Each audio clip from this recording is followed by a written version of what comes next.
Sa number 4, love triangle ang ginalantaw sang PNP nga motibo sa pagtiro sa 31 anyos nga tricycle driver sa Bacolod kahapon.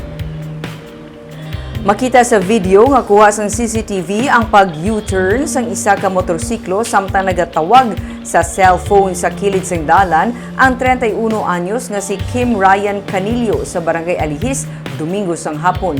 Lipod sa ihibalo sang biktima ang pagpanaog sang wala makilalaan nga gunman nga naglipot kag nagtiro sa iya gamit ang wala mapatod nga kalibre sang pusil.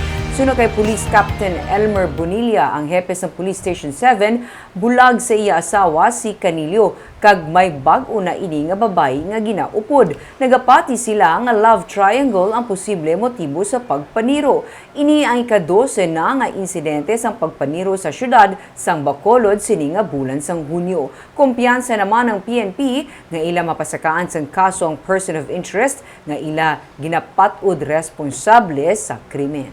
Number 1 ay mismo sa amay niya naghambal ba si kuha niya sa crime of passion kay ti nagbulagay niya sa iyang asawa ag gina-allege niya nga daw may other man ang iyang asawa.